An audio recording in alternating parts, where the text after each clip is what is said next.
management event management रे सीमित नाहु दायित्व नेबा परठारु आम सरकार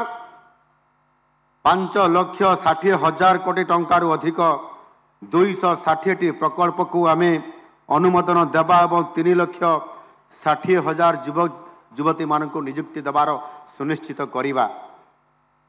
एवं ता भितरे आमे अनेक प्रकल्प को ग्राउंड ब्रेकिंग कर सारीचु 2 लाख कोटी रु अधिक 1,64,000 युवक को नियुक्ति देवा आउ आगामी दिन में मध्य आमे आहरी लक्षाधिक कोटी टंकार ग्राउंड ब्रेकिंग करने जाऊँ खूब कम समय भितर एभली एक सुजोग निश्चित भाव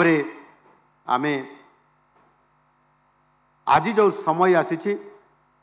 आज जो डबल इंजिन सरकार आसी आज माननीय प्रधानमंत्री आमको स्वतंत्रता देइछंती एवं ईज ऑफ डूइंग बिजनेस ए आधार रे किभली भाव रे बिजनेस करिबा पाई समस्त पॉलिसी को समस्त कार्यक्रम को अति सरल भाव रे कम समय भितरे रियल टाइम भितरे करिवार जो आमको सामर्थ्य आज आमको देइछंती दिग्दर्शन देइछंती आपण आश्चर्य हेबे से प्रति कथा को मन रखी थांती एते बड़ विशाल भारत वर्ष 145 कोटी लोकर ये नेतृत्व नौथुबा माननीय यशस्वी प्रधानमंत्री सेप्टेम्बर 27 तारीख रे जेते बेले ओडिशा को 7 थर पई आसिले मात्र 15 मास भितरे से झारसुगुड़ा रे मीटिंग करिया पूर्वरु आलोचना करले मो सहित आम चीफ सेक्रेटरी सहित ईज ऑफ डूइंग बिजनेस रे आपण केते काम करले केते इंडस्ट्रियलिस्ट मानन को निवेशकारी मानन को पंजी निवेश मानन को बड़ हुंतु छोट शिल्प हुंतु एमएसएमई सेक्टर हुंतु को प्रकार पदक्षेप नहीं छंती टिकिनिकी हिसाब मागिले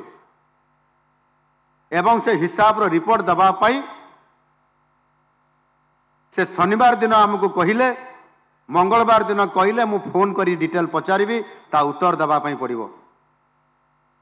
रविवार दिन मु मीटिंग डाकिली ऑफिशियल को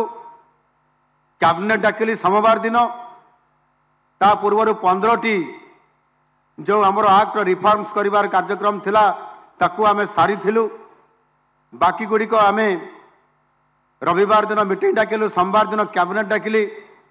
मंगलवार दिन माननीय मोदी जी प्रधानमंत्री मोदी जी फोन करिवार आवश्यकता थिला ताकू आमे रिपोर्ट देलु जे 23टी रिफॉर्म जो आक्ट रिफॉर्म करिवा इज ऑफ डूइंग बिजनेस रे आमे 23 रु 18टी करि सारिछु एवं आपण आमे रिपोर्ट मध्ये आपण मानकर आपन पाखु पठेई दउछु से खुशी हेले एवं खुशी व्यक्त करिया भितरे से कहिले अरे इतना जल्दी हो गया मैंने बोला और एक दिन के बाद कैबिनेट के साथ हो गया तो बहुत अच्छी की बात है ये भली भाव तांकर स्पष्ट मत एवं आज आम से स्तर में देकी जाऊँ प्रत्यक्ष भाव में जोठी माननीय प्रधानमंत्री जी प्रति कथार हस्तक्षेप करुछंती एवं बुझुछंती आउ आज आम ये इंडस्ट्री ये उत्कर्ष ओडिशा आज आम केवल गोटे जिले में सीमित नाहु किछि जिले में सीमित नाहु 30टी जिले 30टी स्थान 30टी जिलार 64टी स्थान में आम ये प्रकल्प ये कार्यक्रम करने निष्पत्ति नहीं सारीचु एवं अद्यावधि 14 रु अधिक जिले में यार ग्राउंड ब्रेकिंग काम ऑलरेडी समाप्त हो सारी वर्तमान से प्रोजेक्ट गुड़िक चालू अच्छी आज मु कहवाई चाहूँगी जे UCCIL गत वर्ष मध्य मत डाकी ये टीम आम समस्ते आसीलु आपण मैंने भी समस्ते उपस्थित थिले अनेक संभावनार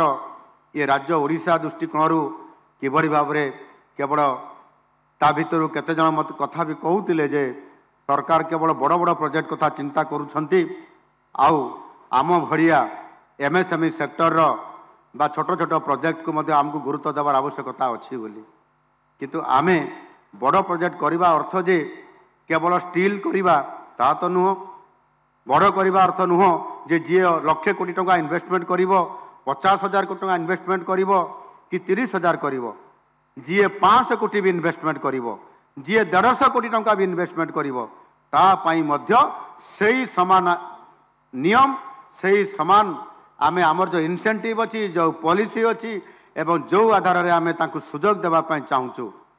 आउ आज यूसीसीआई माध्यम रे आपण जो माने एठी ये कार्यक्रम करूछंती आपण माने तो आमर ओडियार अस्मितार कथा ओडिशार कथा आपण माने आम निजर आपण मान को माइनस करी केबे आमे उत्कर्ष ओडिशा को सफल नेतृत्व देबु ये केबे संभव नुह एणु आपण माने आम सांगरे अछंती गत वर्ष जेते बळे ये कथा आसीथिला आउ आज भल भाव मु मध्य मोर मने पड़ुछि आउ सेथि पई आमे काहा को छाड़ी नाहु समस्त को सांगरे नै कि जाउछु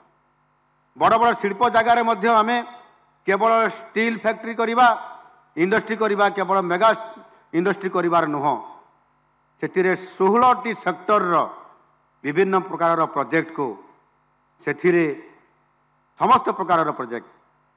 जहाँ एठी कहते आमर हेमंत शर्मा जे आपारेल टेक्सटाइल ठू आरंभ करी आमे ये टेक्सटाइल आपारेल रे मध्य आमे गोटाए स्वतंत्र भाव रे आमे गोटे कनक्लेव करिथिलु 33 रु अधिक आपारेल एवं